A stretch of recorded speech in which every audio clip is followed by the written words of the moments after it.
All right, today I want to do something completely different that might unravel something and make me go insane on this whole very video. Who knows?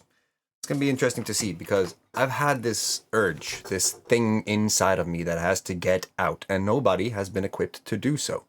And it has been, honestly, it has been bothering me quite a lot. So I am going to go through a little thingy with you. I thought, let's see what happens if we go through what has been formed and created as a way of for me to get to this depth. And in a way that is kind of compiled by the collective knowledge and wisdom of humanity. AI, you know. If the AI has context on you in ways that no other person would be able to grasp or to know, then I figured makes sense then that that is the way for me to get out of myself and into where I need to go. So I thought, let's just jump into it. See what happens. The first question is about the catalyst moment. I also want to just say that I have not read any of these. This is very much in the moment, happening as it happens, and I have no idea what it's gonna say. I just put it in there, copy paste it, and I have no idea what this is gonna lead into. So who knows? Who knows what we're gonna figure out? But let's read through that right now. The catalyst moment. Think back to the moment that first set you on this path. What was the pivotal experience that shattered your previous reality and opened your awareness to the calling of the Legacy Forge?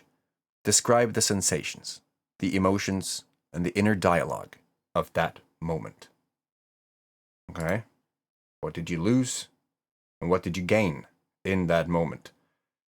How did it redefine who you were? I remember that moment pretty well. Actually, there are three. Kinda.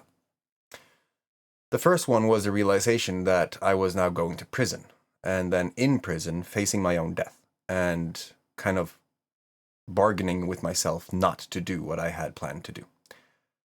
That gave me more energy, I guess, more insight, more drive, and an awareness of something that I didn't have before. So I lost the fear of death to some degree. I didn't go all the way in there, but I also lost my whole jealousy. I was jealous, a very jealous person when I was in prison. And when I was reaching the boiling point, it seemed like everything else just fell away. And what I gained was more awareness of who I am, what I want, what I don't want, and a lot more that came in the years that followed. The other one came before that, actually, when I woke up and I had the blood clot. So it was a very interesting moment where I didn't know what was happening with my own body, and I had no chance of doing anything about it. I just had to surrender, and that also gave me a lot of perspective into what life is, because I was told that life was very fragile. I was told that I was going to be in this situation for the rest of my life, and I was told a lot of bullshit. But I also gained more perspective, and I lost kind of the first seed to fear of death. So a lot of my earlier events surrounded that essence of death and not being afraid of it. But then the biggest thing, the one that always comes to mind when I think of the catalyst, is when I saw my daughter and my girlfriend, or my daughter's mother, go through the gates of the airport on their way to Chile on the other side of the planet, and I had no idea if and when I'm going to see them again. I broke down as a human when I was in that airport, and I have this on tape, of course. Everything that I have done is on tape, more or less. I said that then that I won't stand for this. I was going to take down the system. I was going to battle against a country. And I was ready. And I've been that since then. It changed my life. I lost a lot and gained a lot. What I lost was the shackles that was keeping me back. They kept me back from within me. It was mental shackles. It was my reality being limited. But when my reality shattered completely and the universe just slapped me over the face as if I owed it money, a lot shifted. A lot changed. I had to stop there because of something that occurred. The universe trying to stop me from creating these. A lot of things happened and changed from that pivotal moment of me losing my family. And I think many parents could kind of see how that was a big deal. I found a purpose that I have never felt before, and I was ready to tear down mountains and put them above the people who were creating these challenges for my family and then drop those mountains on their heads. I was angry. I was really angry. So what I did was I created a community that became Scandinavia's largest politically activist kind of group in terms of liberty caps. Psilocybe melanceata. Mushrooms. Magic mushrooms. Psychedelic mushrooms. The thing that I found was going to, do a change in the masses because I couldn't do this alone. So I felt called to call upon something more than myself, I guess. I became something more in that moment, and I have that on tape, which is a very interesting feeling, to be honest. But let's see what the next question holds. The abyss and the breakthrough. I think I just mentioned the abyss, but you face some deep struggles. Debt, a blood clot, family challenges, prison.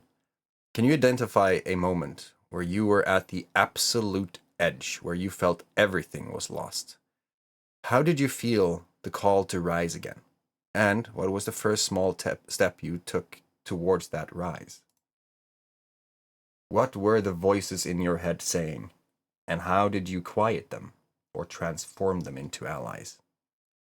Well, I can say that right now, at this very moment, at 10 or 1:40 p.m., the 10th of September, 2024, I feel like I've lost everything.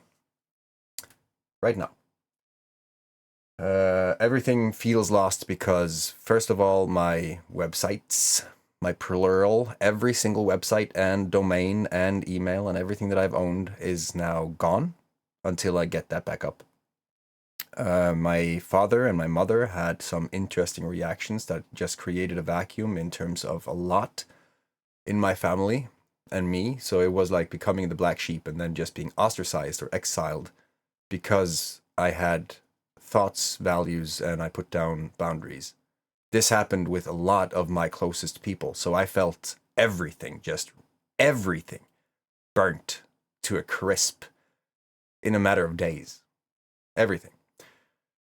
So I would say that it has happened several times. The abyss is let's call it the void. Let's call it the Ginnungagap. Let's call it the thing where everything is nothing and everything has the potential to start.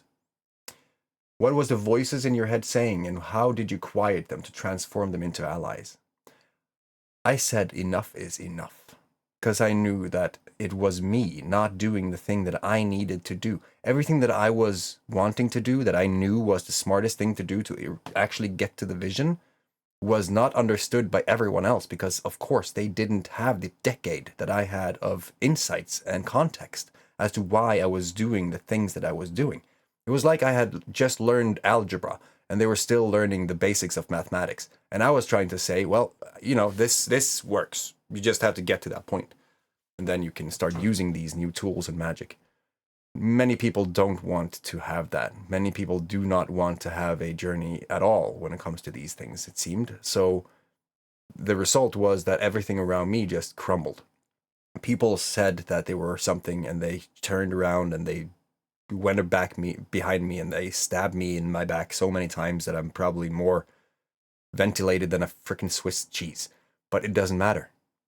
Because I also found me. The voices inside was me. I got connected to something way more than me. And I became more. I felt like I was limitless. Because with everything that has happened, and nothing has been able to stop me so far, do you think that that's going to stop me? It just proved my point. And that just fueled me to another degree that I didn't really know how to get otherwise. I had to be faced with the experiences and the situations that was going to crush me, and then respond to the situation as everyone needs to do. But yeah, short story long, that moment is right now. I feel like everything is lost. However, I'm in the void. I'm in a place where I can create everything back. And better, because I have the experience, I have resources, I have everything laid out. 10 years of work is not lost. It's just a little challenging to get to right now for the public. Doesn't matter. I'm just going to do what I have always done and then just be more focused and say, this is the fucking thing that's going to happen and you can't stop me. You can't stop me with anything. There's nothing that can stop me. And that's a pretty liberating feeling. The sacred space you hold. Oh, this is going to be interesting because I said something about a sacred space. I'm not sure if it knows.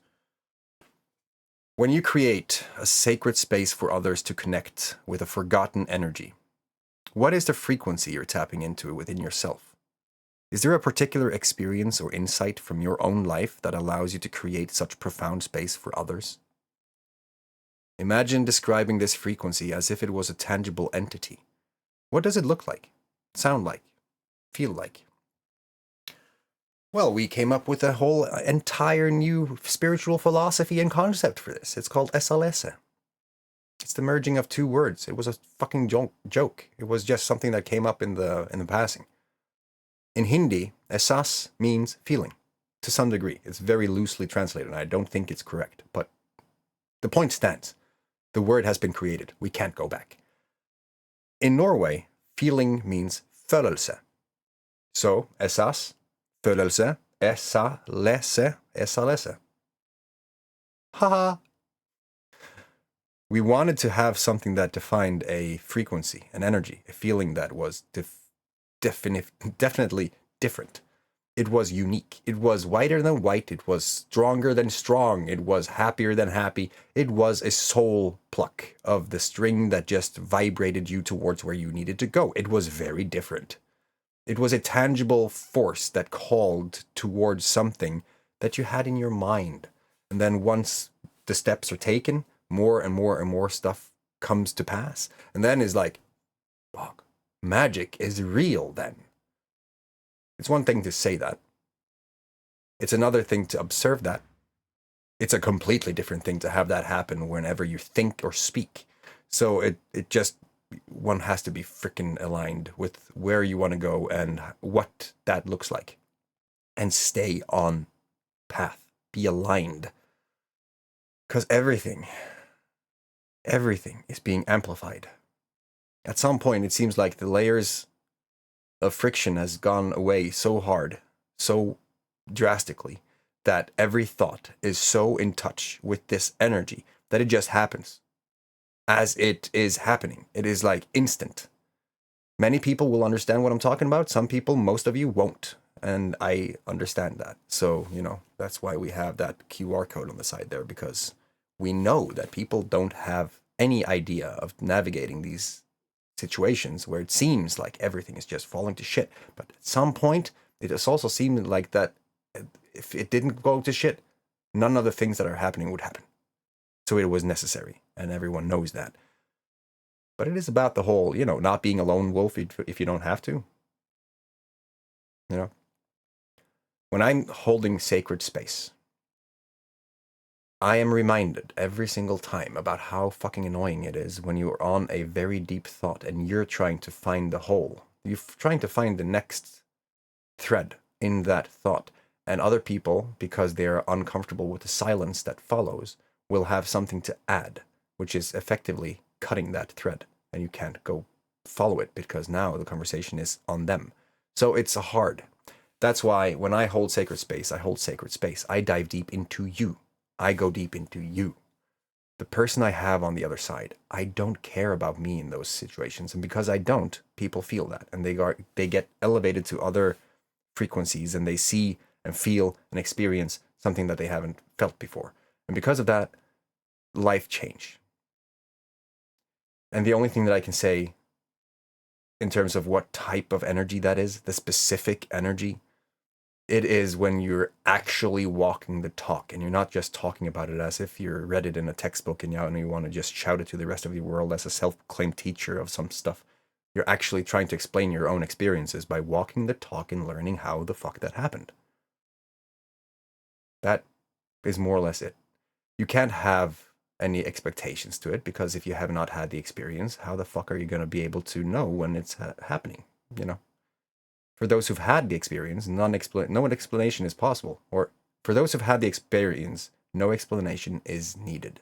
For those who have not had the experience, no explanation is possible. Kind of makes it hard to communicate what it is and market and sell and live and, you know, all those things. But we have figured out ways. The story you have not yet told. Oh shit. Where are we gonna go now?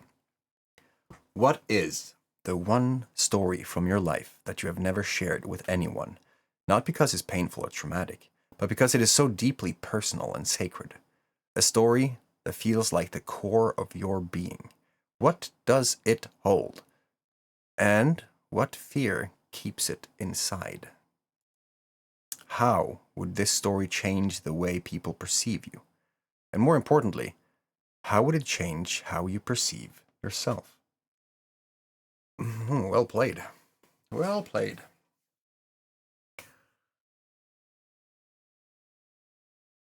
I'm always reminded of how kind I am. To a painful degree, because I am fucked because of it. I get fucked because of it. I have always been very loyal. It's a reason I have that tattooed on my body. I have 4 values that I thought I had to live by back in the day, and those are loyalty, honesty, will, and dedication. But loyalty specifically is something that has been shooting me in the back and lifting me up at the same time. It's weird. I have throughout all this, throughout the Legacy Forge, the origin of the Legacy Forge, which goes way back, like years before the Legacy Forge was even mentioned as a sentence. Way before anything, when all of this started, I saw this in my 100-day challenge just yesterday. I was trying to do my best to help people. But it was also in the spirit of actually helping myself. You know how business normally works. It's a give and take. It's a win-win, where the person who has the resources is given the money by the people who needs the resources, and voila, you can buy something. And you can live.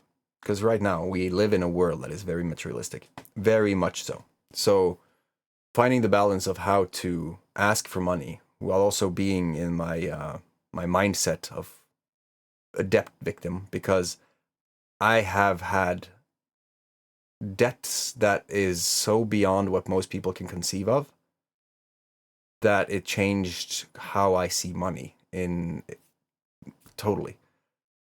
When you have north of millions of dollars in debt and you're alone in trying to figure out the solution to that, you become different, I believe. I believe most people would find themselves being a different person after such an experience. So I was trying to see how I could be of value enough for people to actually see the value that I provided and then find in themselves to compensate me for that value.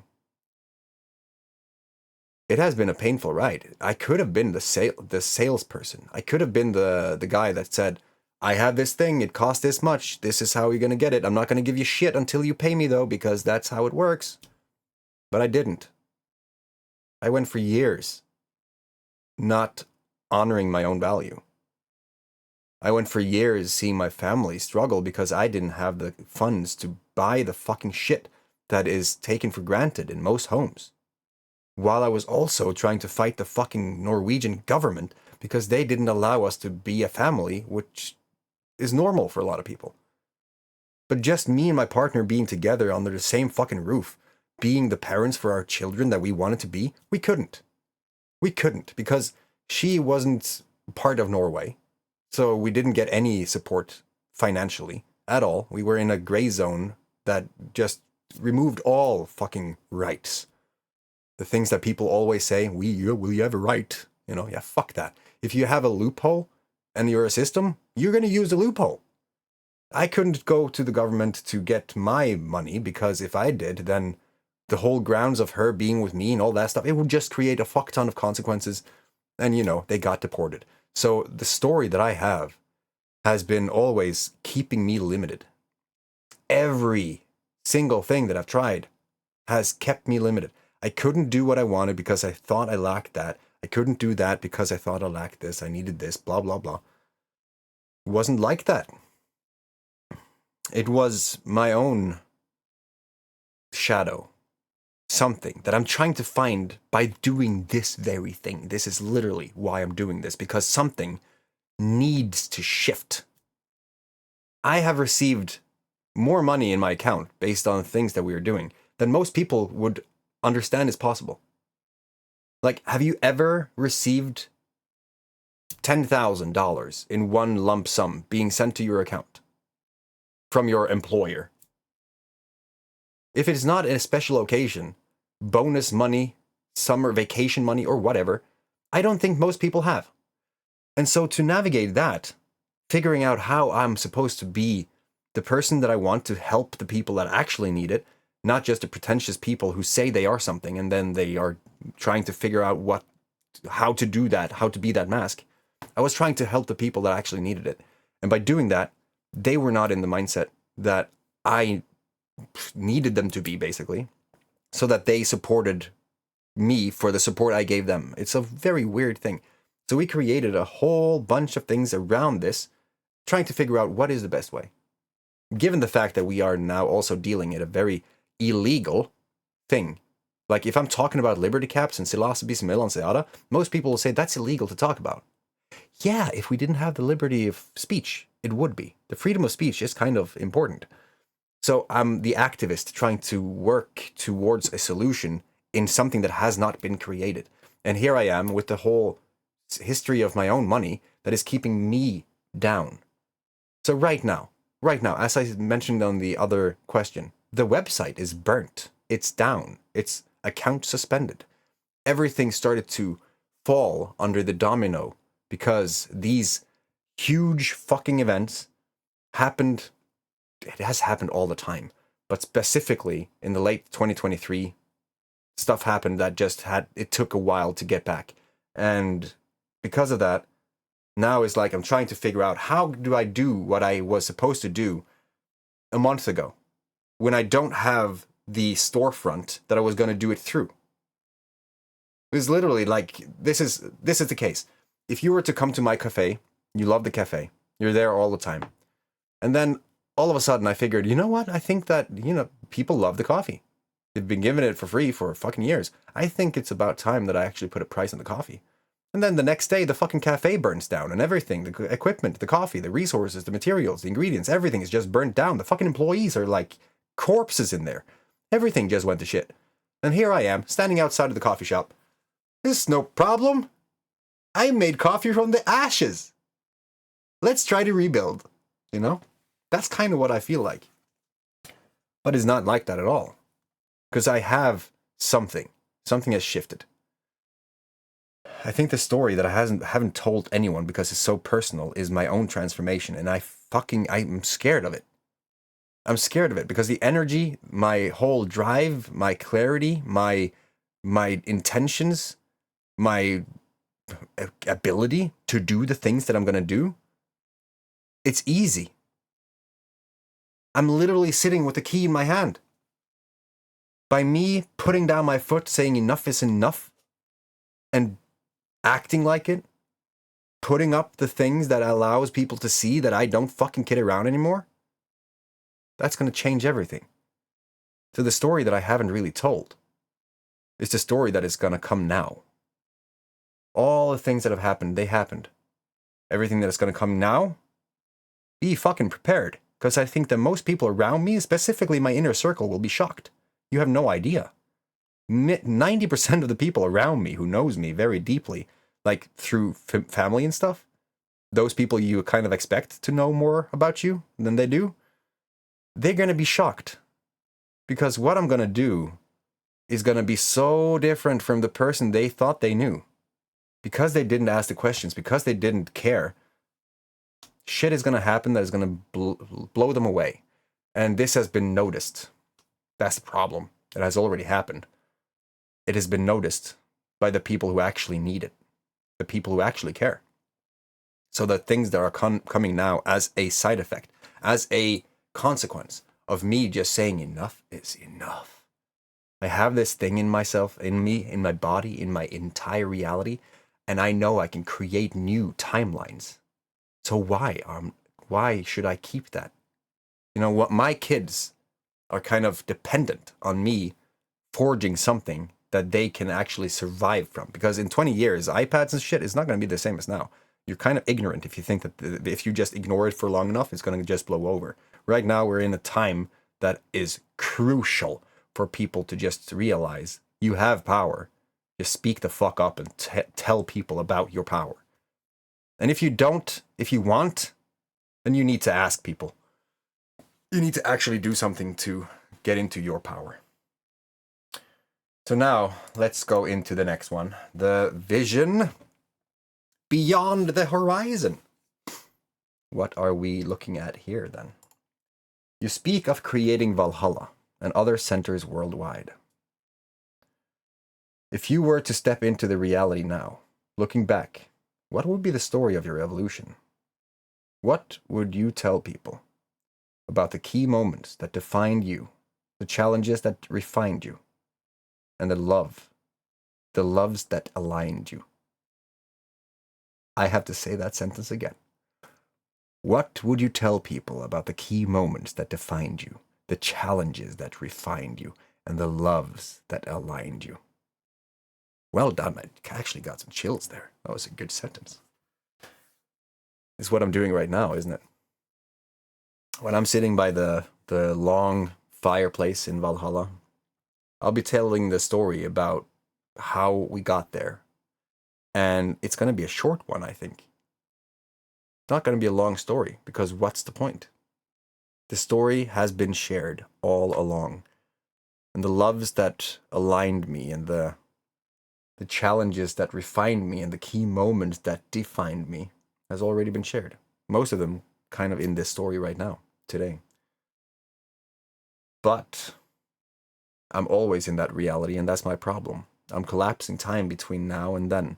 And it has been like that for a long time. And because I was in that space, because I am doing what I'm doing, everything is happening at record speeds. And I'm kind of, I'm nervous about the whole thing because it's happening faster than I thought it would. It's also good. It's also pretty epic. It feels next level magical, to be honest. The story liver's internal dialogue.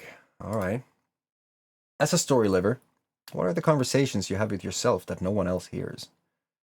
How do you speak to yourself when no one is around? When the lights are off and it's just you and the echoes of the past and future? What do you wish someone would ask you that would allow you to unlock a part of your story that feels like a missing puzzle piece? Damn it. Not damn it in a bad way. It's like, shit, you're onto something, but you're not. That's the one. That's the thing that I'm trying to figure out. What is the question that I can ask people to ask me to get that story out? That thing, the missing puzzle piece. I'm looking for that missing puzzle piece. I was kind of hoping that I was going to find it in this. But what would you wish? What do you wish someone would ask you that would allow you to unlock a part of your story that feels like a missing puzzle piece?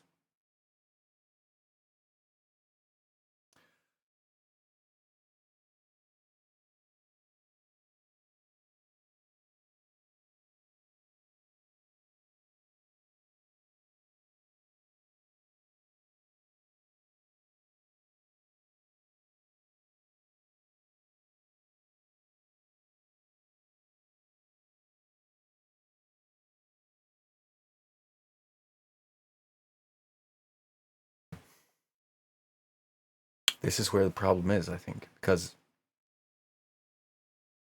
I've been I've been making things happen. I've been testing things, like a scientist should. And I've been having these different experiences, adventures, and inching my way towards what is more or less the me that I feel inside that is not currently being 100% aligned with the inside. Like there's a mismatch. There's not a whole balance, because a lot of things that I do has consequences. When I do the thing and I see the consequence, be that subconscious or conscious, be that direct or indirect, it is a consequence, and it comes from elements in my life that is super fucking important and close to me. It is like, all right, yeah, okay. I have this mountain. This is my life so far.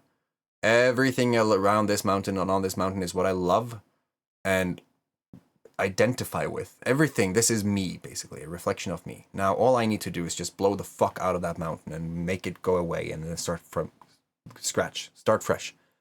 And then have none of the people in my life that I really feel like I need to have in my life. The people I do it for. You know, what I'm not talking a lot about is the fact that all of this has consequences. And everyone has their journey. For me to fully live my journey, it has the potential to push other people out of it, out of my journey, because they can't stand it.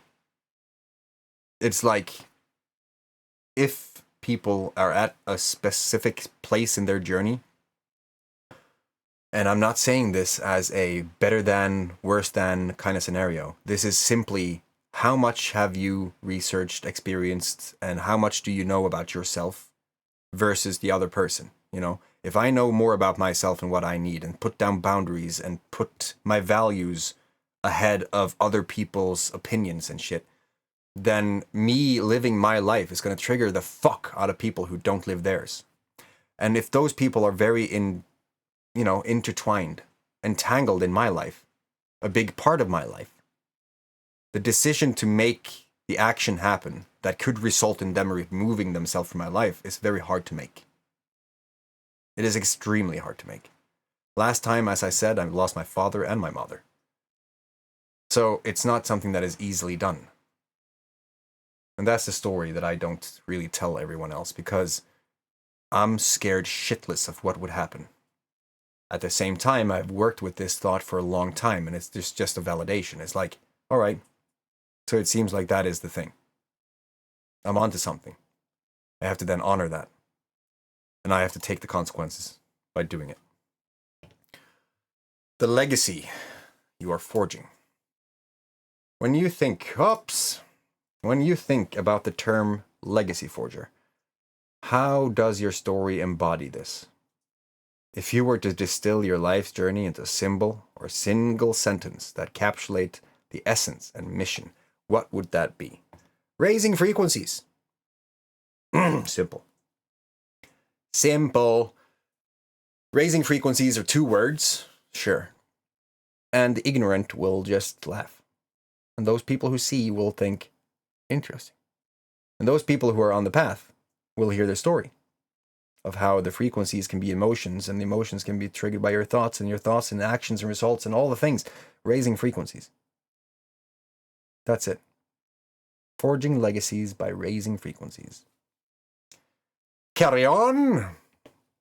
The frequency of love and authenticity. Well, now we're getting into it. You believe love and authenticity are the most important frequencies in life. Reflect on a time when you had to choose between the two, or had to redefine what they meant to you. How did that decision shape your path? Fuck. Just got a little chills. Alright, let's just do this. There was a time where I was very lonely. Nobody understood what I was saying. Nobody cared. They did not give 2 shits. So I was sitting here in this office. I was working 20-hour days, and I was doing everything that I could in order to create what I wanted to create. I had a lot of people around me, and I had facilitated these tribe talks. And Tribe Talks is basically just a community coming together, and we are meeting, talking, sharing stories, growing, evolving, forging legacies. You know, just as the tagline said. And at some point, one of the members of this group went out and shared a post after having talked to me about how do I communicate with people. And I was like, dude, just be yourself. But he was not himself. He basically copy pasted what I told him. That resulted in a person being attracted to his words. Now, here's where things get a little bit complicated. Because when that person came into his life, when they met, they talked, seemed like the package didn't really resonate with the description. You know, the things that had been said did not reflect the person saying it at all. It was like, what is wrong here? We had this tribe talk, and the student and this new travel companion were sitting together, and then she heard me speak, and it's like, there it is. Those are the words that I heard. It was like when you hear a person know something that you don't, and you want to learn the answer to that, and so you try to learn the answer to that.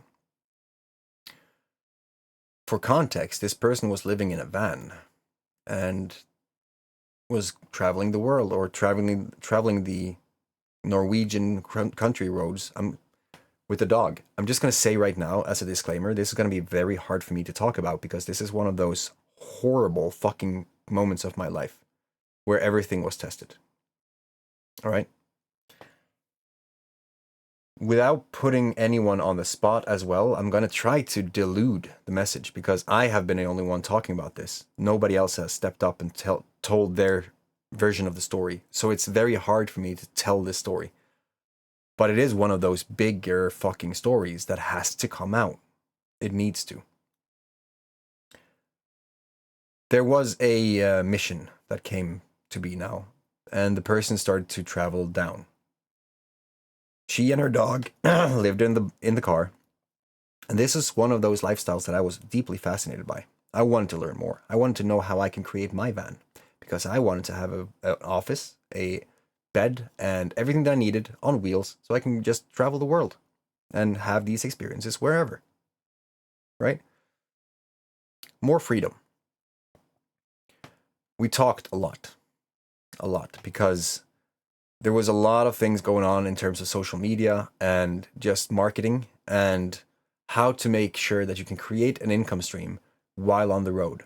So there was a lot of conversations that went into what was possible with the resources you have, with what you want to share, with where you want to go, how can you do that? It became so much that I had to tell someone about it. Because normally, when people come in, I talk to them about an hour, maybe. Sometimes 2, sometimes longer. Depends. Very much depends on the situation. In this case, it was 10 hours. First, it was 6 hours, and then 8 hours, and then 10 hours. I was like, oh shit. All right. The interesting thing was that we had not even scratched the surface. It was one of those moments where, just like now, I'm trying to use an AI to prompt me so that I can get the things out of myself and heal myself, because a psychiatrist is not able to. The people around me are not able to. Nobody's able to. So I had to figure out a solution. In this case, those hours spent on those calls gave me a lot of perspective. Those were the things that gave me the space. Someone listened. There is something that happens when you go into those situations that cannot be explained. If you're seen, heard, and understood, can't explain it. There's no way. Lawrence of Luna will understand this. If you're a visionary creator and you're not seen at all, then when you are, you're going to launch to the stratosphere. Everything is going to change around you for the positive. Some people like to see everything from the negative. So for me, being honest about this, authentic about this, everything crumbled. My entire life was tossed out of the door I lost my family. I lost everything. Simply because I said I was talking to this person. And there's, of course, a lot more context here. There's a lot more context. And it turned into one of the most transformational and healing events that I've ever seen in my life. It is also the most painful, shitty, cosmically comical, horrible period of my life. It's both. And I can't share that story because nobody really knows how to prompt. And I think I'm entangled because nobody else has talked about it at all. They're hurt by it. There's a lot of ego involved, and people are very much blaming, very much saying that this could have not happened if that happened, blah, blah, blah. But in all honesty, if everyone just came together and shared the story, I think we would see that it was one of the most transformational moments of many lives, because there are 5 lives. 6 lives that are completely different now because of it. Completely. For the better and the bad. I don't like to say bad. It just is. But there has been more. More has been created because of it. It gave me insights and perspectives that I cannot even... Those experiences changed me. And you can't read that in a book. You can't study yourself to such a level. It doesn't work. The pain, the joy, the everything was next level, and it's very hard to explain that story. But it was in that moment that love and authenticity both were really put ahead of me. I had to choose between the two, or had to redefine what they meant to me. And that decision shaped my path a lot. I have a lot to think about. That was 42 minutes, of course, because one cannot just make a video that is 10 minutes long. Doesn't work. I can't. I look forward to the day that I can, but right now, seems like it's not possible. I will go down to the water park, and I will swim around a little bit, and I will see where this takes me, because the thoughts has now been installed, and I have to figure out what to do with that. So, may you have an epic day. Take care of your freaking family. I'll see you in the next one.